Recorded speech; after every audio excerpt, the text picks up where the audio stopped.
اعوذ باللہ من الشیطان الرجیم بسم اللہ الرحمن الرحیم حسین منی و انا من الحسین احب اللہ من احب حسینا۔ حسین مجھ سے ہے اور میں حسین سے ہوں۔ خدا اس سے محبت کرتا ہے جو حسین سے محبت کرتا ہے۔ ناظرین کرام سلام علیکم۔ آج ہمارے یہ سلسلہ گفتگو 40ویں دن میں داخل ہو چکا ہے۔ آج پروگرام کیوز کا 40واں دن ہے۔ میں تمام کو خوش آمدید کہتا ہوں۔ کتاب شہید انسانیت کے 7ویں باب میں مصنف نے بنی امیہ کے اقتدار اور ان کی سیاسی روش کا گہرا تجزیہ کیا ہے۔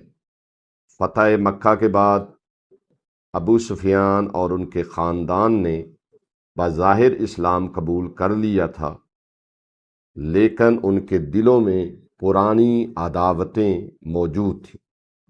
آج ہم دیکھیں گے کہ شام کی حکومت ملنے کے بعد اسلامی سادگی کی جگہ ملوکیت نے کیسے لی۔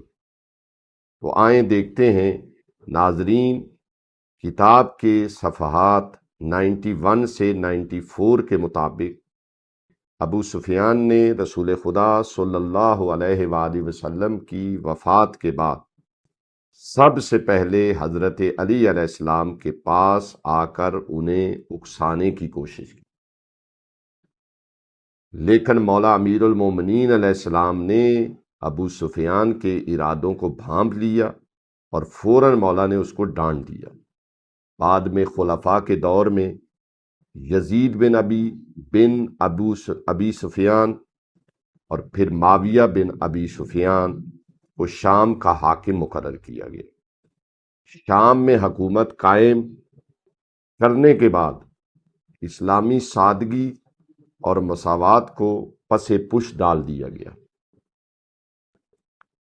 عبیدہ بن صامت اور عبد الرحمن بن سہل جیسے جلیل القدر انصاری صحابہ نے جب دیکھا کہ شام میں اونٹوں پر شراب کی مشکیں لادی جا رہی ہیں اور سونے کے پیالوں میں پانی پیا جا رہا ہے، تو انہوں نے سخت احتجاج کیا۔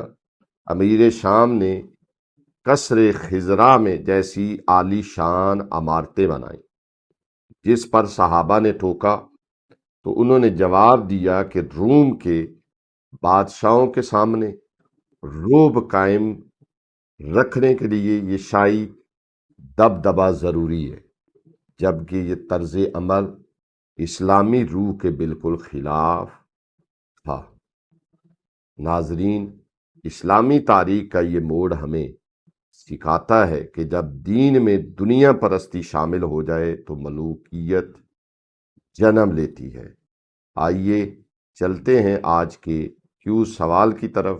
یوٹیوب کمیونٹی میں پر جا کر اپنا درست جواب ضرور قول کیجیے۔ خدا آپ کو کامیاب و کامران فرمائے۔ وآخر دعوانا ان الحمد للہ رب العالمین۔ ہماری گزارش ہے کہ ہمارے فیس بک، یوٹیوب اور انسٹاگرام کے تمام پیجز کو لائک کریں، شیئر کریں اور سبسکرائب کریں۔ آپ کی حوصلہ افزائی ہمارے لیے قیمتی سرمایہ ہے۔ شکریہ۔